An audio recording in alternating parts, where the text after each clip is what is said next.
Magic the Gathering, the game where players sweat it out over many rounds of intense strategic gameplay to see who at the end of the day is good enough to take home the trophy. Magic the Gathering, the game where 4 friends gather together on the weekend to share their most recent builds and laugh about losing to Leonardo for the 5th time. Not that one. That one. Magic has always been a game that's been defined by its players. But from a design perspective, balancing these two playstyles has never been harder. So let's take a look at what it means for Magic to try to be both of these games at the same time, and whether or not this is a sustainable path for Magic's future. Distraction makers.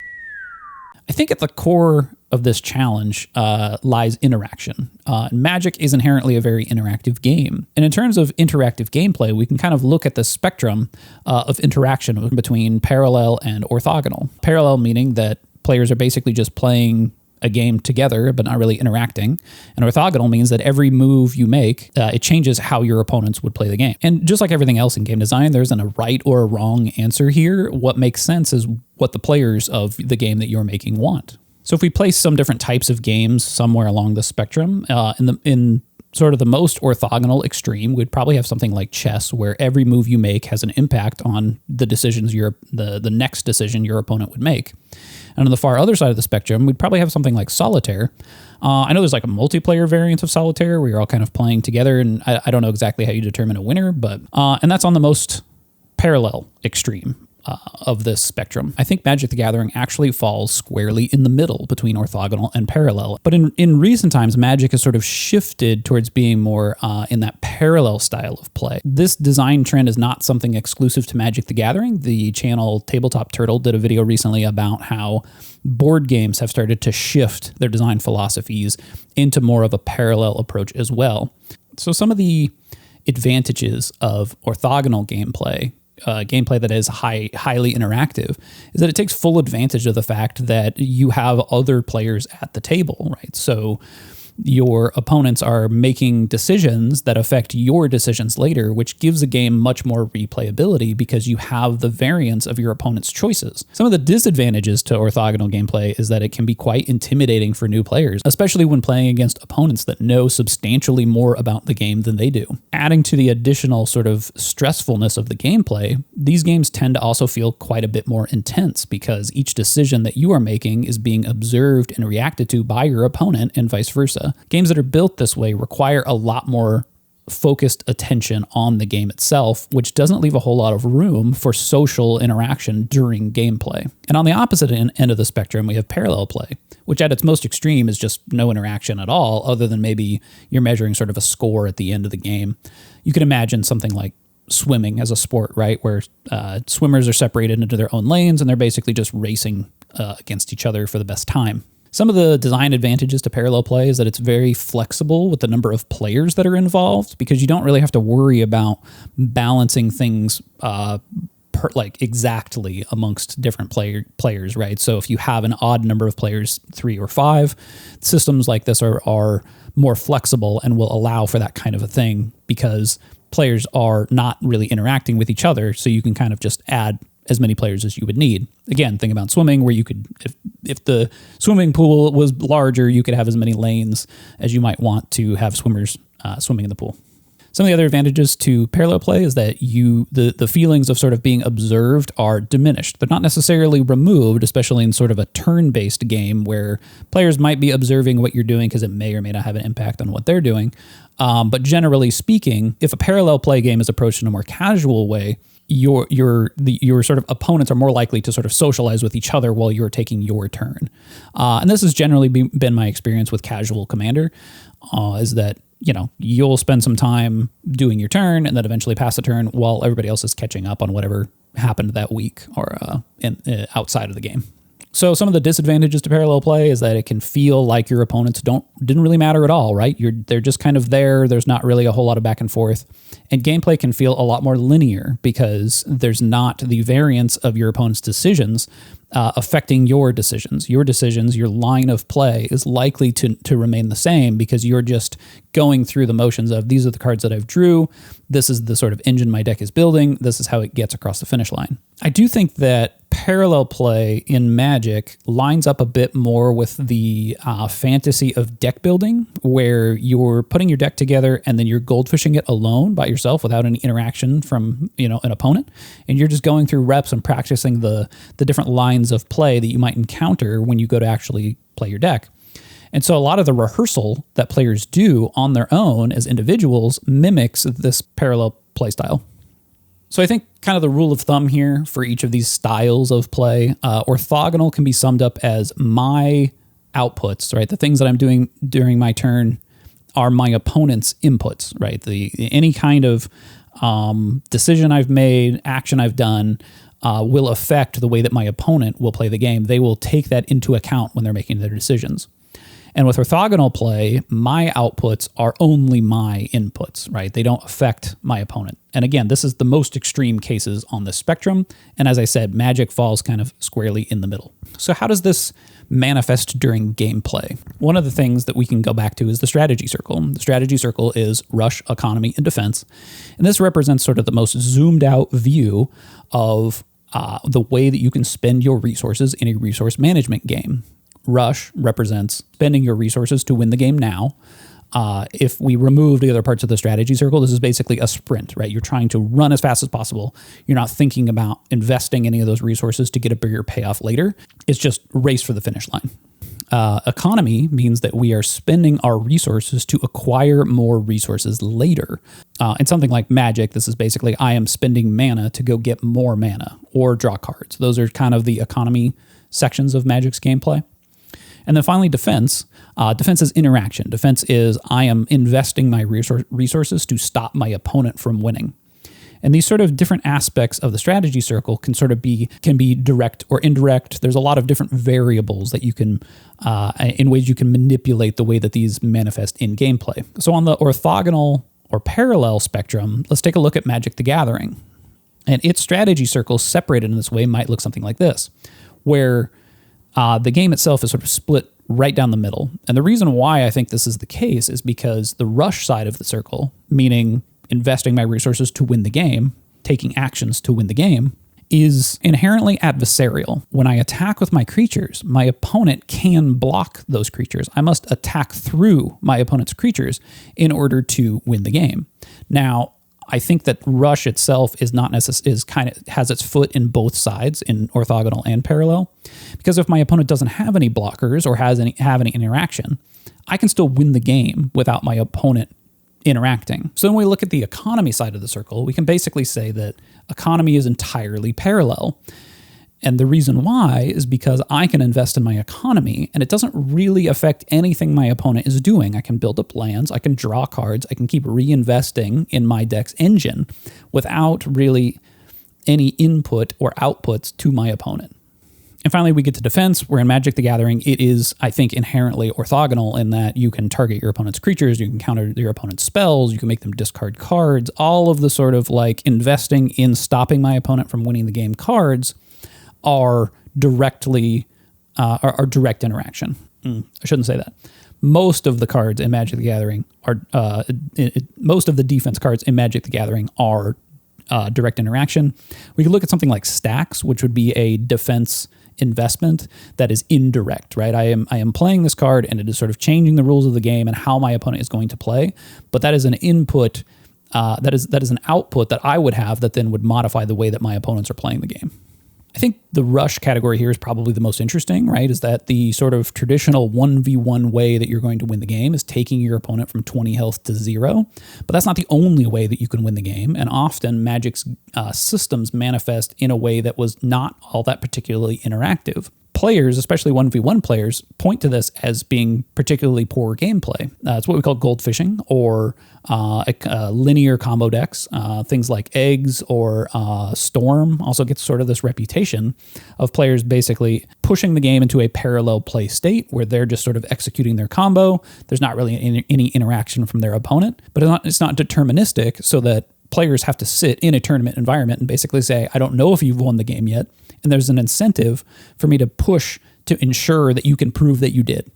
And this was really the problem with Nadu in 1v1 competitive, is that it created this environment, what might be one of the most extreme environments of forcing you into this non-deterministic combo where you're not really sure if you've won the game.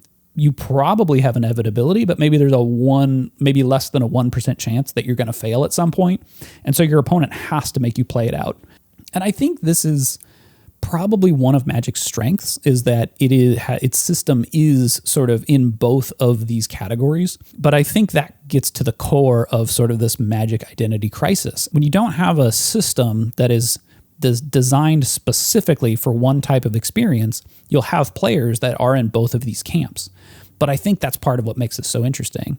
And also at like almost every turn, Magic systems are built this way to be inherently inclusive, right? Where there's all these different styles of play. Sometimes it's highly interactive. Sometimes it's highly parallel. The colors of Magic are inclusive, where you can build a deck that includes 1 or 5 colors. There's no hard lines between them. Another thing to note here is that it's really important to wrap your head around the fact that we are talking about Magic's systems specifically here, and not individual cards that can change the fact that something like economy is not inherent. It changes it so that it's not inherently parallel anymore. A card like limited resources is a good example here, where it modifies the rules of the game and basically says that if I have an additional land, my opponent cannot have another land. And that changes the economy to being something that is more orthogonal. So let's get into a game that has a bit more orthogonal gameplay than Magic, and what that kind of does to the strategy circle. So we can take a look at Starcraft. In Starcraft, in order for you to win the game, you must engage with your opponent. You must attack their buildings. You must attack their units. Whether or not they have a lot of them or not is irrelevant, but the fact is that in order to end the game, you must defeat your opponent's units. There is no getting around the fact that you at some point would have to interact with your opponent in order to win the game. And so we can already modify that part of the strategy circle, and it would look like this, where defense and rush both are inherently orthogonal in StarCraft. However, economy is still substantially parallel.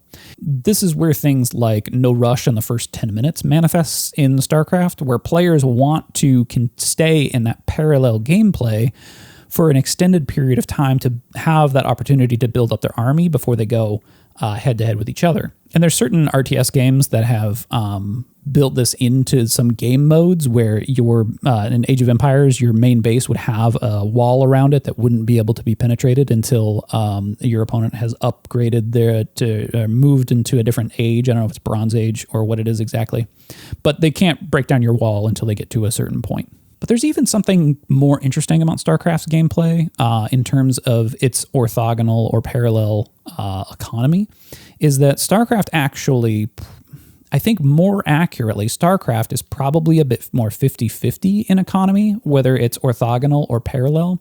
And that's when we start getting into the fact that when I build a base, I put a base anywhere on the map, the closer those bases are to my opponent's side of the map, the more likely it is that I have put a base in a place where my opponent may have wanted to put a base. But now, in order for them to put a base there, they will have to destroy mine, because mine is taking up the position. This is sort of direct orthogonal or economy gameplay. My investment in economy, the outputs of my investment in my economy, is now an input for my opponent's decisions. Now, I have affected the game state just by investing in my economy.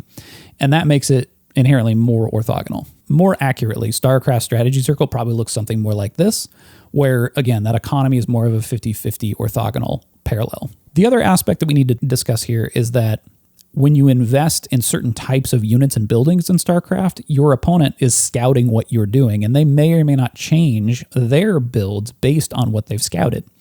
And this, I think, is a really good illustration of the difference between direct orthogonal economy interaction and indirect orthogonal economy interaction. My actions do not directly affect my opponent, but if they want, they can respond to what I'm doing. I think the thing that's interesting to think about with Magic under this framework is a card like Rhystic Study, where I do think Rhystic Study is inherently probably the best economy engine in Magic the Gathering, in that I'm spending 3 mana to draw who knows how many cards. We can look at Rhystic Study as though it is an orthogonal economy card in Magic because it bases its outputs on our opponent's inputs, right? Or It bases its value, the thing that we're getting from it, based on our opponent's actions, where normally that just isn't the case, right? Your opponent's playing a spell, whatever spell it is, you get, if they don't pay an extra mana, you get to draw a card. And in Commander, I think if we look at this framework, orthogonal economy cards tend to be some of the most powerful. Dockside Extortionist also falls under this category. So if we look at Rhystic Study through this lens, we might basically be able to say, oh, there might be a problematic play pattern here if a card falls under orthogonal economy in a game of Commander. So if we look at Starcraft again and we think about how Starcraft has orthogonal economy gameplay, we can see this through the lens of Magic by basically saying like, okay, well, what if when I played a land, I am removing the opportunity for my opponent to play a land? You might need a board or something to do this, a grid that basically says these are the only 25 spots or whatever in which lands can be played. And therefore, if I play a land into one of those spots, my opponent cannot unless they destroy that land. And this is actually how the game Sorcery works. Is that Sorcery has sites that you play to the field, and when there's a site in a location, it's your site, that's your location. Your opponent cannot play one there unless they destroy the one that is there, which is interesting. It's an interesting twist on the genre where Magic inherently does not have that interaction. You can have as many lands as you want, does not affect how many lands your opponents can have. So what happens if we go in the other direction, right? What happens if we go ahead and say that Rush is a parallel and that we can win the game without interacting with our opponents at all at a systems level? It's not optional anymore, it's just that we can.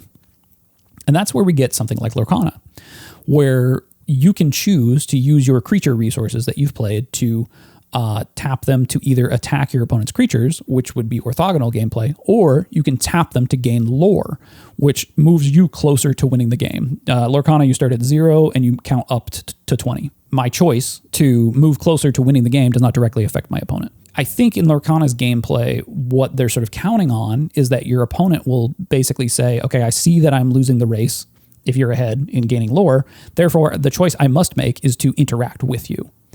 But you could also play Lorcana as just a pure race. And I think the designers of Lorcana identified this as a way to also make Lorcana feel more welcoming and casual to newer players.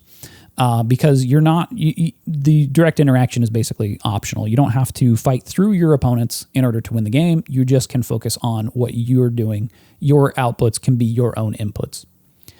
There's some other advantages here with a count up type system, which is something I've talked about that Commander honestly could maybe think about switching to, is that when one player reaches 20, the game doesn't have to be over. They could just have first place, and then other players could keep playing for second and third and fourth. Players wouldn't feel like if one player does their thing, right, which is the parallel play, this is me focused on my own economy and building my own engine and doing the thing that my deck wants to do. In Magic, that is inherently orthogonal in that if I win the game, I defeat my opponents, therefore the game is over. My opponents no longer have an opportunity to do their thing in that game, which if instead it was a count up system, a player could reach 40 or whatever the number would be, and then they're like, okay, I did it, I'm first place. It's also interesting to think about how the strategy circle can be changed. We could probably find quite a bit of interesting gameplay dynamics if we sort of move different parts of the strategy circle into either orthogonal or parallel play. I don't really, off the top of my head, I'm not sure of a game that would be entirely parallel, or a game that would basically be like maybe Rush is only parallel and everything else is orthogonal, or maybe Defense is parallel somehow. Maybe this is a game that is sort of only indirect interaction, right? That basically everything acts through a third party in the middle of the table that we're all sort of interacting with. Maybe something like a deck builder where the cards that I choose to put in my deck are taking options away from everyone else. Coming back to Magic and the state that it's in right now, I do think that one of Magic's greatest strengths has always been its flexibility and its ability to be different types, like be a different game to different people. But I want to talk a little bit about what's going on now with the choice to overpower parallel play cards to make them more attractive to Commander players. And when this sort of style of gameplay is the main focus of Magic the Gathering, it makes it difficult for players that enjoy the orthogonal play styles to want to play the game, right? We can look at something like Oops All Spells in Legacy as a very extreme example, in that Oops All Spells is essentially an entirely parallel play style, where you're not really concerned about what your opponent's doing for the most part, and you're just going to win the game as quickly and easily and as efficiently as possible. And there's not a whole lot of game to be had there. I think this is what competitive-minded players would refer to as like a good game of Magic is highly interactive. There's a lot of back and forth. There's a lot of sub-games. And for players that are interested in that highly interactive gameplay, sub-games that are orthogonal feel much more interesting. I am winning through what my opponent is doing. We had a battle. We were not just two ships passing in the night, both of us trying to just pull off our big combo and just win the game or whatever it is.